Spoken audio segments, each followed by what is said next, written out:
जय मसीह की ये कहानी है याकूब की। आए इस कहानी को सुने। जिसने अपने भाई का जन्म सिद्ध अधिकार छीन लिया, एक भगोड़ा जिसने अपने पिता को धोखा दिया और फिर एक रात जब वह अकेला था उसने परमेश्वर के साथ कुश्ती लड़ी। जी हाँ, यह कहानी है याकूब की। संघर्ष, छल और परिवर्तन की एक ऐसी गाथा जो आपके दिल को झकझोर देगी। क्या एक धोखेबाज परमेश्वर के वादे का हिस्सा बन सकता है? क्या वह अपने अतीत को पीछे छोड़ सकता है? तो आइए इस रहस्यमयी यात्रा में शामिल हूँ और जाने कि आखिर याकूब कैसे इजराइल का एक महान राष्ट्र का पिता बन गया। सिर्फ याकूब की नहीं, बल्कि हर उस दिल की है जो परमेश्वर की कृपा से नया जन्म ले सकता है। तो चलिए वीडियो को शुरू करते हैं। याकूब की कहानी को समझने के लिए हमें उसके अतीत में जाना होगा।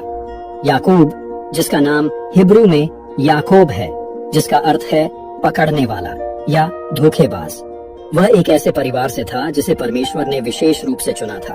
वह इसहाक का पुत्र और इब्राहिम का पोता था। उत्पत्ति 22 के वचन 17 के अनुसार परमेश्वर ने इब्राहिम से वादा किया था कि उसका वंश आकाश के तारों और समुद्र की रेत की तरह अनगिनत होगा। याकूब उस वादे का हिस्सा था, लेकिन उसका जीवन शुरू से ही संघर्षों और विवादों से भरा था। याकूब और उसका जुड़वां भाई एसाव एक ही गर्भ से पैदा हुए थे। बाइबल में उत्पत्ति 25 के वचन 26 में लिखा है कि जब याकूब पैदा हुआ तो वह अपने भाई की एड़ी पकड़े हुए था। यह एक संकेत था कि याकूब हमेशा अपने भाई से आगे निकलने की कोशिश करेगा।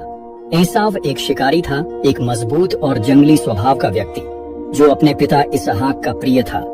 उसका शरीर बालों से भरा था और वह जंगल में शिकार करने में माहिर था। दूसरी ओर याकूब शांत और चतुर था।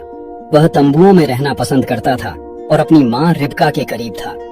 याकूब का पहला बड़ा धोखा तब हुआ जब उसने अपने भाई एसाव से उसका जन्म सिद्ध अधिकार मतलब पहलौठे का अधिकार छीन लिया। उस समय पहलौठे का अधिकार बहुत ही महत्वपूर्ण था। यह न केवल परिवार की संपत्ति का बड़ा हिस्सा देता था, बल्कि परिवार का नेतृत्व और आध्यात्मिक जिम्मेदारी भी पहलौठे को ही सौंपी जाती थी। एक दिन जब एसाव शिकार से थककर लौटा, तब वह भूख से व्याकुल था। याकूब उस समय दाल बना रहा था। उसने मौके का फायदा उठाया और एसाव से कहा, अपना जन्म सिद्ध अधिकार मुझे दे दे तो मैं तुझे यह दाल दूंगा। एसाव, जो उस समय अपनी भूख से परेशान था, उसने इसे हल्के में लिया और अपना जन्म सिद्ध अधिकार याकूब को दे दिया। यह एक ऐसा निर्णय था जिसने दोनों भाइयों के बीच एक गहरी खाई पैदा कर दी। लेकिन याकूब यही नहीं रुका। कुछ साल बाद जब उनके पिता इसहाक बूढ़े और अंधे हो गए, तब याकूब ने अपनी माँ रिबका की मदद से एक और बड़ा धोखा किया।